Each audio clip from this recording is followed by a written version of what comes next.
इमरान प्रतापगढ़ी। धन्यवाद सभापति महोदय।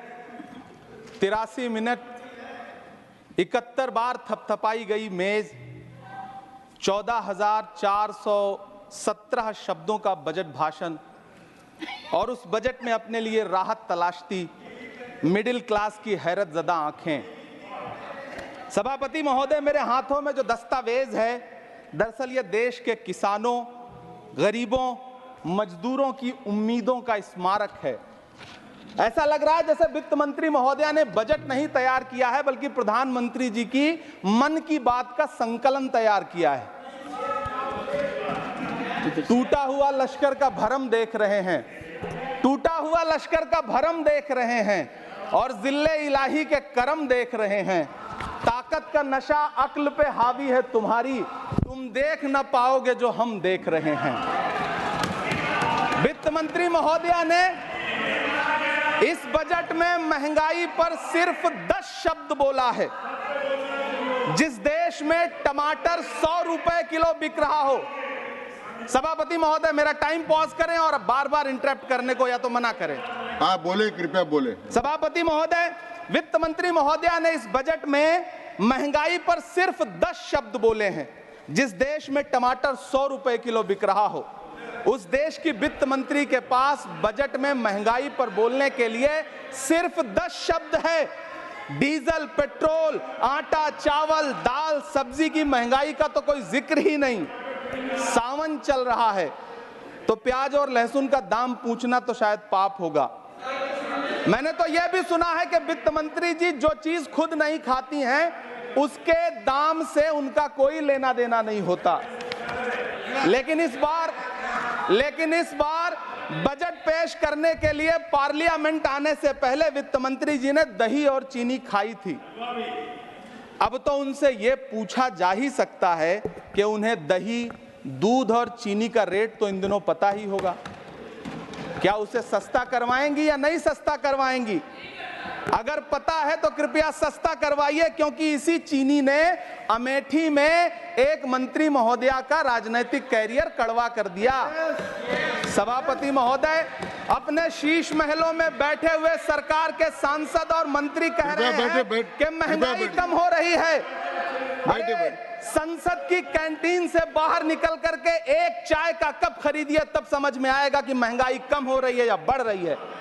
किसी एक दिन अपनी किसी मजदूर की तरह अपनी दिन भर की दिहाड़ी लेकर के बाजार जाइए और अपने बच्चों के लिए राशन खरीदिए, तब पता चलेगा कि महंगाई कम हो रही है या नहीं हो रही है। यहां बैठ करके बड़ी बड़ी बातें करना आसान है। ये चूनर धानी धानी भूल जाते, ये पुरवा की रवानी भूल जाते, जो आकर 4 दिन गांव में रहते तो सारी लंतरानी भूल जाते।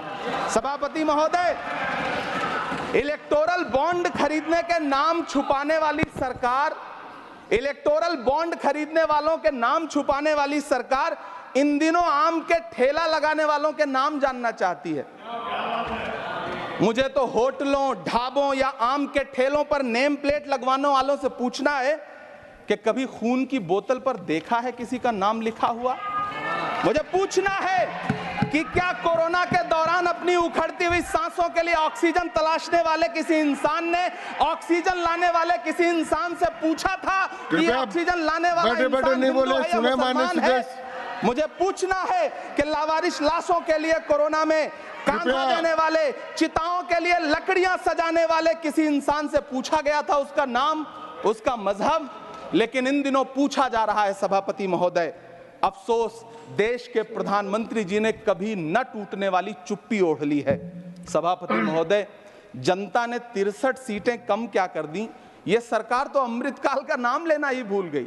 ये भूल गई है अमृतकाल को, ये भूल गई है मनरेगा को, ये भूल गई है मौलाना आजाद नेशनल फेलोशिप को, ये भूल गई है मणिपुर को, ये भूल गई है महाराष्ट्र को। मुझे गर्व है कि मैं राज्यसभा में महाराष्ट्र का प्रतिनिधित्व करता हूं। महाराष्ट्र जो देश की आर्थिक राजधानी है, जो टोटल कॉर्पोरेट टैक्स का 40%, इनकम टैक्स का 32% और जीएसटी का 20% इस देश को देता है, उस महाराष्ट्र के लिए इस बजट में एक शब्द नहीं है। आप बैठ जाए। सभापति महोदय, आखिर महाराष्ट्र से किस बात का बदला लिया जा रहा है? महाराष्ट्र ने लोकसभा चुनाव में बाबा साहब अम्बेडकर माननीय सदस्य, संविधान को बचाने के लिए वोट क्या कर दिया। प्रधानमंत्री जी तो महाराष्ट्र से बदला लेने पर उतर आए। अब तो शायद उन्हें याद भी ना हो यवतमाल का वो दाभड़ी गांव जहां 20 मार्च 2014 को वो किसानों के साथ चाय पर चर्चा करने गए थे और उनकी किस्मत बदलने के सपने दिखाए थे।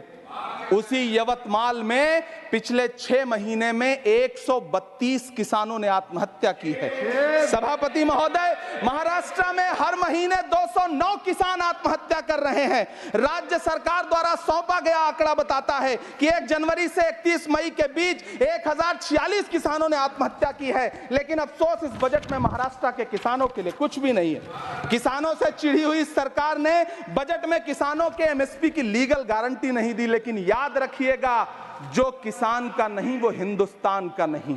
सभापति महोदय, मुझे वित्त मंत्री जी से पूछना है कि वो जो कुछ साल पहले 100 स्मार्ट सिटी बनाने का ढोल पीटा गया था, सुना है उस ढोल में पानी भर गया है, इसीलिए आपने उसका नाम बदल करके सिटीज ऑफ ग्रोथ हब्स रख दिया है।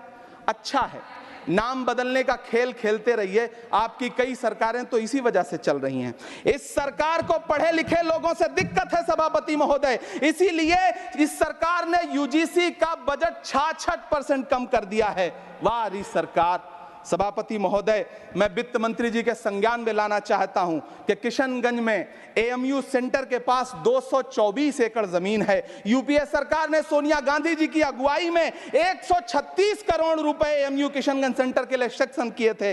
लेकिन आपकी सरकार ने पिछले 10 साल में उस 136 करोड़ में से सिर्फ 10 करोड़ रुपया रिलीज किया है। 1.5 करोड़ की आबादी वाला सीमांचल बेहतर शिक्षा के लिए उस सेंटर की बाट जोह रहा है। मेरा आपसे सवाल है कि इस सेंटर का बाकी पैसा आप कब रिलीज करेंगे। मुझे उम्मीद है वित्त मंत्री महोदया जवाब जरूर देंगी। सीमांचल उसी बिहार में आता है जिसकी बैसाखी के सहारे आपकी सरकार चल रही है।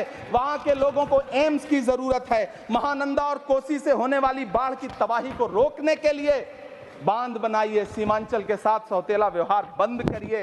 इकोनॉमिक कॉरिडोर बनाने से किसी राज्य का विकास नहीं होगा, विकास होगा स्वास्थ्य और शिक्षा के बुनियादी मुद्दों के लिए बजट देने पर। सभापति महोदय, एक तरफ तो इस बजट में पीएम आवास योजना के तहत 3 करोड़ अतिरिक्त मकान देने की घोषणा है और दूसरी तरफ लखनऊ के अकबर नगर में 1280 वो मकान हैं जिन्हें रिवर फ्रंट बनाने के नाम पे बुलडोजर से जमींदोज कर दिया गया। सभापति महोदय, लोग चीखते रहे, बच्चे बिलखते रहे, वसुधैव कुटुंबकम का नारा लगाने वाली सरकार इंसानों के घरौंदे उजाड़ कर जश्न मना रही है। सभापति महोदय, मेरा बहुत भावुकता के साथ देश के प्रधानमंत्री से सवाल है कि इन उजड़ते हुए मकानों और बेघर होते हुए घरों को देख करके आपको नींद कैसे आती है, आप सो कैसे पाते हैं। मेरा सवाल है इस देश के प्रधानमंत्री से, या तो लोगों के घरौंदे उजाड़ना बंद करिए या फिर करोड़ों मकान बनाने की झूठी घोषणाएं करना बंद करिए। यह बजट झूठ का पुलिंदा है।